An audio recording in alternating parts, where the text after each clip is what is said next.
오늘 하나님 말씀은 잠언 23장입니다. 잠언 23장 1절부터 16절에 있는 말씀입니다. 구약성경 936면 잠언 23장입니다.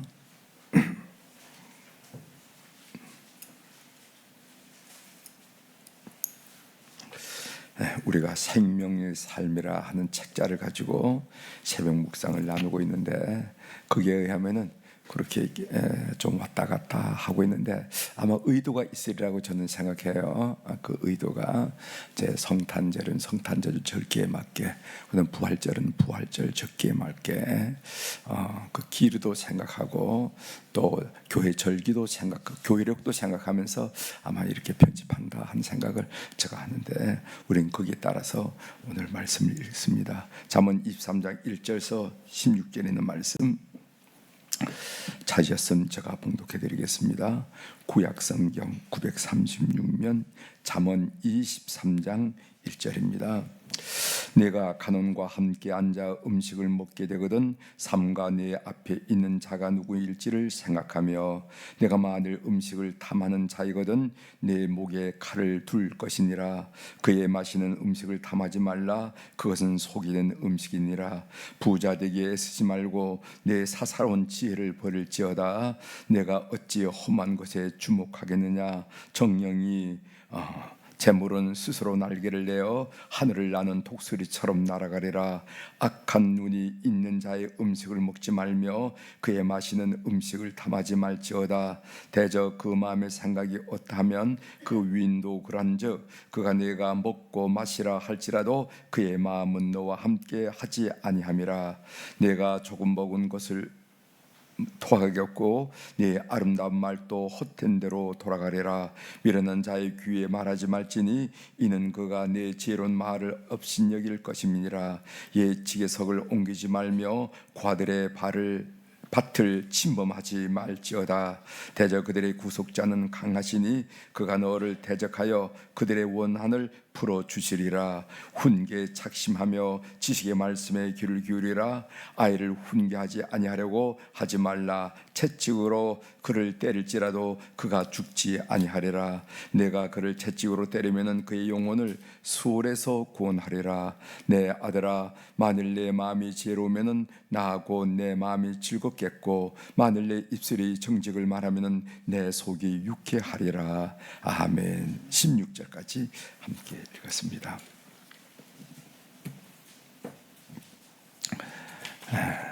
오늘 우리가 읽은 잠언 23장 1절부터 16절의 말씀을 중심으로 주제를 성령의 마지막 열매인 절제를 구하십시오 하는 이 절제에 대한 내용을 함께 나누려고 합니다. 절제, 이것은 자발적으로 자제하는 것을 말하는 거죠.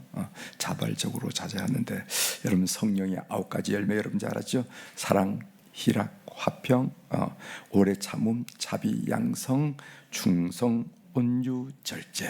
그래서 이 절제가 가장 마지막에 있다는데 의미를 두는 주석가들도 많이 있습니다. 앞에 있는 이 이야기들이 절제가 없으면 와르르 무너진다는 거예요.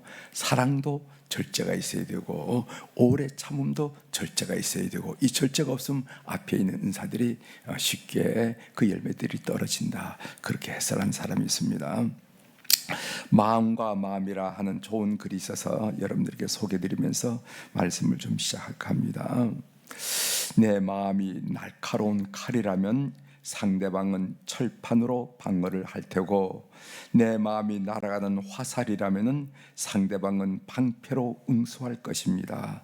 내 마음이 햇살처럼 부드러우면 상대방은 가슴을 열고 햇볕을 쪼이겠지만은 내 마음이 시리도록 차가운 바람이라면 상대방은 추워서 마음의 문을 꽁꽁 닫을 것입니다. 마음 쓰기에 따라 상대방은 마음을 조절하며 내 마음의 온도에 따라 상대방도 온도를 맞춥니다. 이런 얘기예요. 그러니까 이런 이 마음 씀씀이는 부부 사이도 마찬가지고, 그다음에 부모 자식 사이도 마찬가지고, 동료 사이도 마찬가지고, 다 세상 사는 게 다 그렇지 않겠어요? 사람은 어디를 잡아야 하나요? 토끼를 잡을 땐 귀를 잡아야 하고, 닭을 잡을 땐 날개를 잡아야 하고, 고양이를 잡을 땐 목덜미를 잡으면 되겠지만 사람은 어디를 잡아야 하나요? 멱살을 잡히면 싸움이 나고, 손을 잡히면 뿌리치게 되고, 그럼 어디를 마음을 잡으라 하네요. 마음을 잡으면 평생 떠나지 않는다고 하네요. 하면서 사람은 마음을 잡으라는 거예요. 이 마음. 그럼 마음을 어떻게 잡습니까? 멱살은 뭐 보이니까 잡을 수 있겠지만 마음을 어떻게 잡나요? 마음을 잡는 유일한 방법은 진심으로 사랑하는 것, 관심을 가져주는 것, 진심으로 사랑하는 것, 이것을 마음 잡는 비결이라고 그러지요.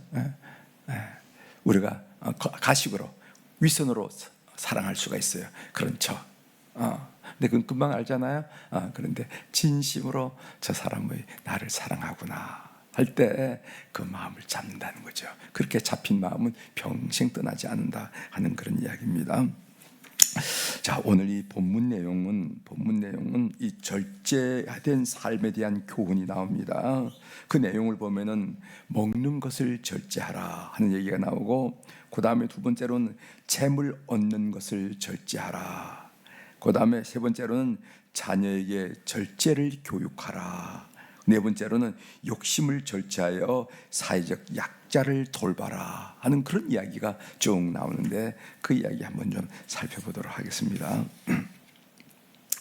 먹는 것을 절제하라고 그러죠. 1절 보면은 내가 관원과 함께 앉아 음식을 먹게 되거든 삼가 내 앞에 있는 자가 누구인지를 생각하며, 이런 말씀이세요. 지금은 먹는 문제에 대해서 그렇게 많은 관심을 갖지 않습니다. 모두가 살만하잖아요, 그죠?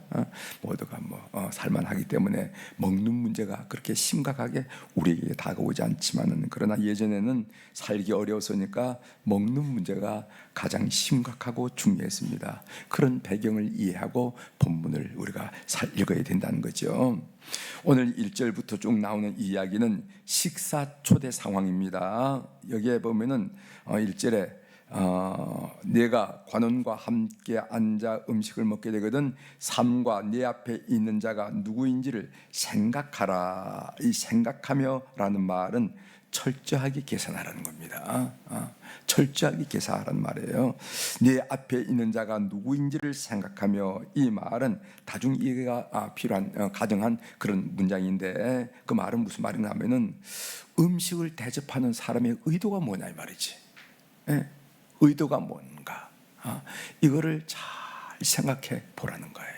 잘 생각해 보라는 거. 자, 이어서 2절을 읽어드리겠습니다. 내가 만일 음식을 탐하는 자이거든 내 목에 칼을 둘 것이니라. 목에 칼을 둔다 하는 말은 음식 먹는 것을 절제하라는 거예요. 절제하라는 거예요. 절제. 3절입니다. 그의 마시는 음식을 탐하지 말라. 그것은 속이는 음식이니라 하고, 속이는 음식이라 하는 표현이 있습니다.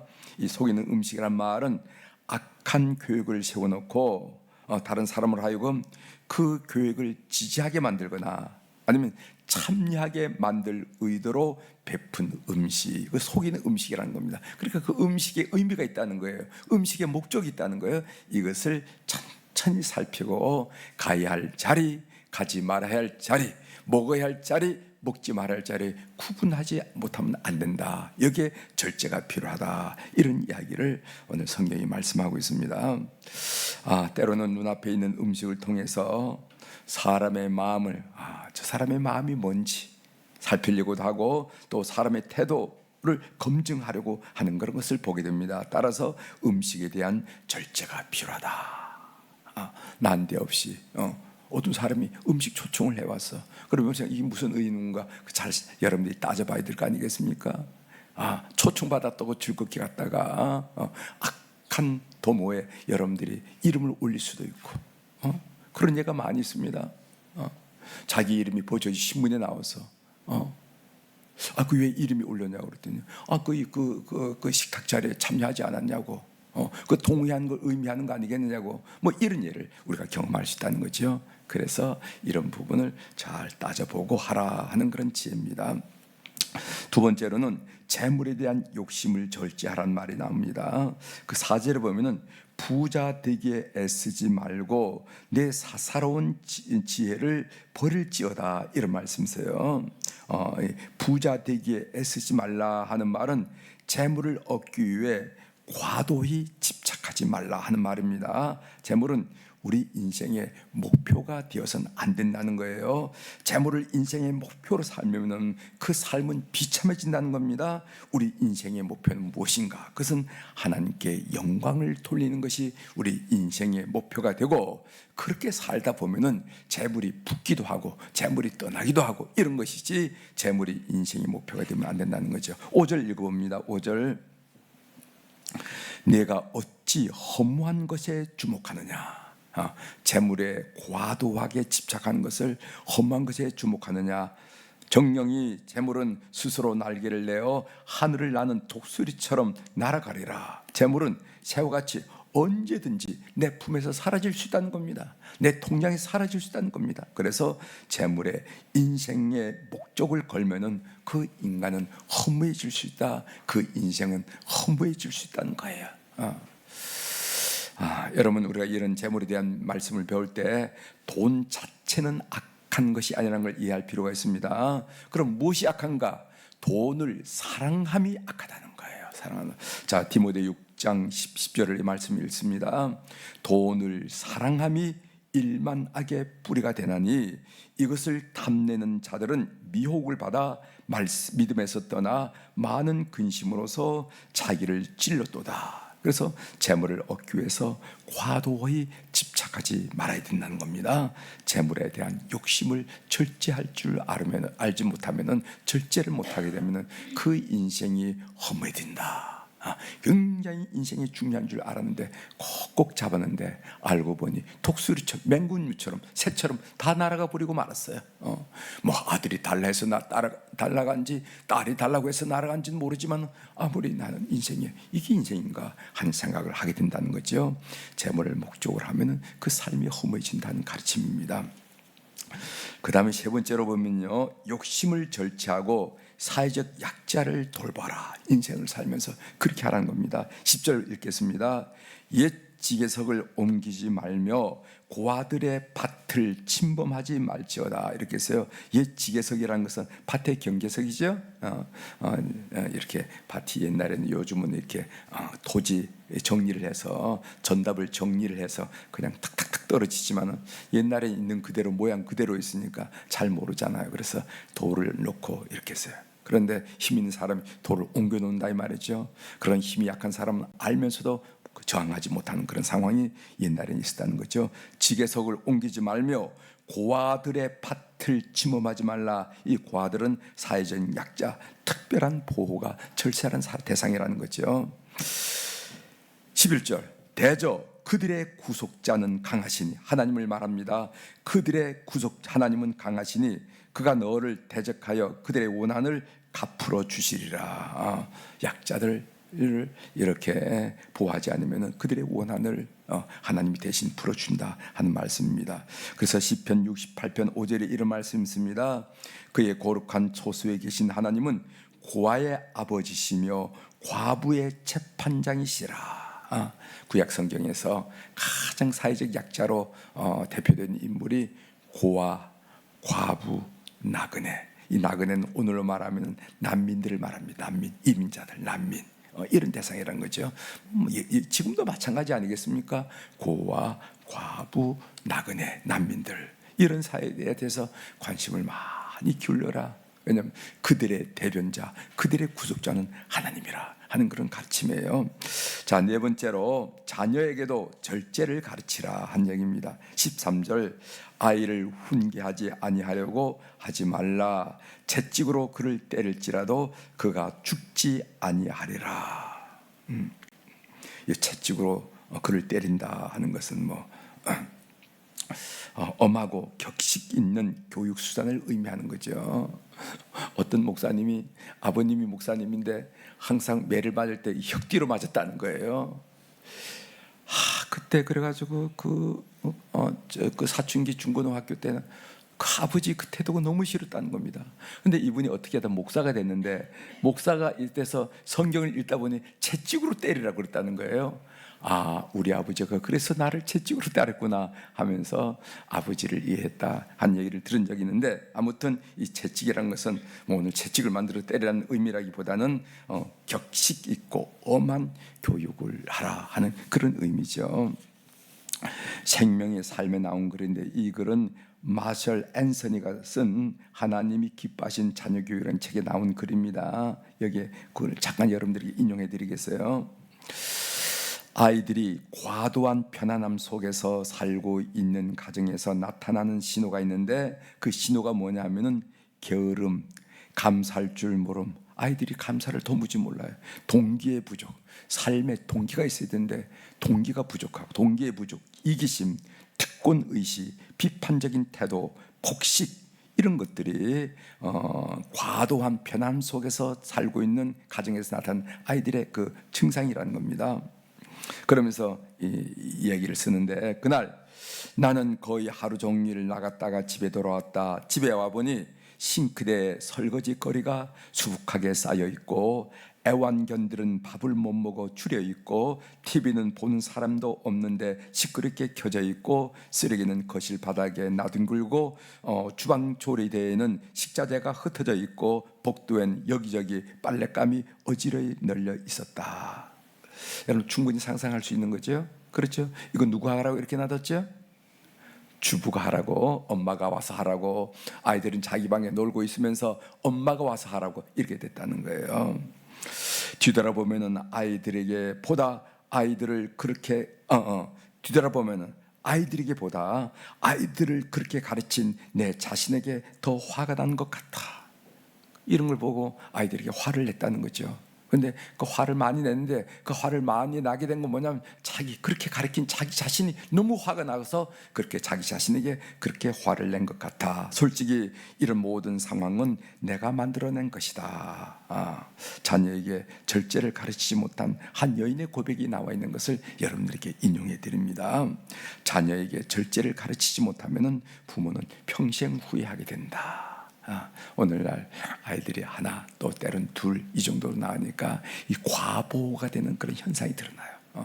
그래서 아이들이 격식 없이 자랄 경우가 많이 있습니다. 우리 크리스천 가정에서는 이거 신경 쓰셔서 자 제대로 가르쳐 나가야지.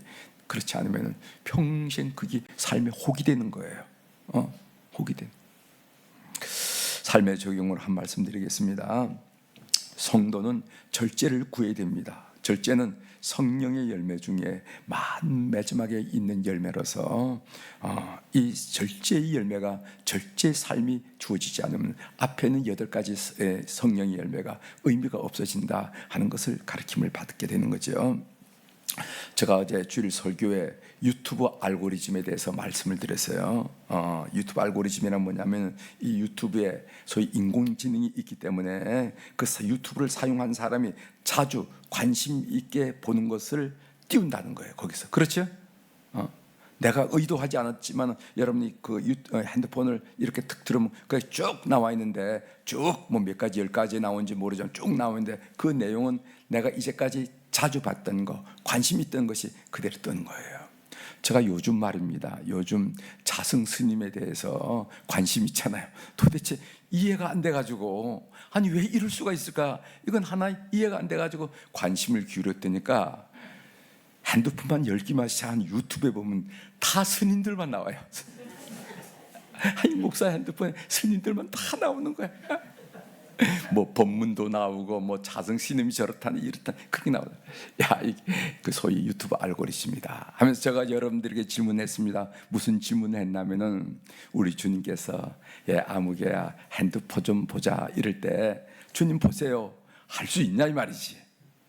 예? 조금 심각하죠, 그죠? 예? 예. 그랬다니까 우리 교인들은 아멘 보여줄 수 있다. 난 언제든지 보여줄 수 있다. 아멘 하는 분들이 많이 계셨지만은 그래서 고맙지만은 핸드폰 이것도 절제가 필요하다는 생각이 들더란 말이죠. 영적 생활을 위해서, 경건한 생활을 위해서 이것도 참 주의해야 되는구나 하는 생각을 하면서 오늘 여러분들께 말씀을 드립니다. 성령님이 주시는 절제의 열매로 경건한 삶, 성화의 삶을 살아가는 오늘 하루가 되기를 주의 이름으로 축원합니다. 기도하시겠습니다. 하나님 아버지, 오늘 잠언의 지혜자가 절제 있는 삶이 중요하다 하는 것을 오늘 함께 묵상하면서 나눌 수 있도록 도와주시오니 감사를 드립니다. 하나님, 성령의 9가지 열매 중에서 가장 마지막 열매가 절제 있는 삶인데, 하나님, 우리가 절제하지 못해서 우리의 삶의 질서를 놓치고 우리의 삶의 경건함을 놓치고 우리 삶의 거룩함을 놓칠 때가 얼마나 많이 있습니까? 하나님, 오늘 이 말씀을 통해서 다시 한번 우리가 절제 없이 흘러나가는 것이 무엇인지 판단하게 하시고 지혜를 허락하여 주셔서 우리의 삶을 가지런히 순례의 길 가는데, 거룩한 삶, 성화의 삶을 사는데 부족함이 없는 저희들의 삶이 될 수 있도록 은혜를 베풀어 주옵소서. 하나님, 오늘 또 우리 사랑 교우들이 주님 앞에 귀한 물질을 올려드렸습니다. 눈 밝으신 우리 하나님 아버지, 귀 밝으신 우리 하나님 아버지, 우리가 무엇을 생각하고 우리가 무엇을 말하고 우리가 어떤 행동을 하는지, 우리 마음의 소원이 무엇인지 다 아시는 하나님께서 이 헌금을 연락하여 주시고 순간순간 상황마다 때마다 경우마다 개입하여 주셔서 우리의 삶을 이끄시고 축복하시고 위로하시고 인도하여 주시옵소서. 그래서 늘 하나님을 찬양하는 삶이 될 수 있도록 이 물질을 주께서 연락하여 주옵소서. 오늘 월요일날 우리 환우들을 위해서 특별히 기도하게 하시오니 감사합니다. 병원에 계신 어른도 또 퇴원을 해서 통원을 치료를 받고 있는 우리 사랑하는 자녀들도, 또 요양병원에 계시는 분들도, 또 요양원에 계시는 어른들도 이제 수술받고 회복하는 분들도 있습니다. 하나님, 오늘 또 시간과 공간을 초월하시는 우리 주님의 거룩한 은혜의 역사, 회복의 역사, 치료의 역사를 간구하면서 이 새벽에 하나님께 간구드리오니, 하나님, 오늘 저희들의 영혼과 만나 주시옵소서. 그래서 그들 가운데 비록 어려운 가운데 있지만은 하나님과 깊고도 내밀한 교제가 있는 순간이 될 수 있도록 도와주시고, 그 마음속의 모든 부정적인 감정을 주님께서 파쇄시키시고 행복과 기쁨과 감사와 소망과 은혜와 그런 놀라운 기대 가운데 그들의 마음이 채워지게 도와주시고, 그들의 육신도 가장 작은 세포, 가장 가는 십필줄일까지,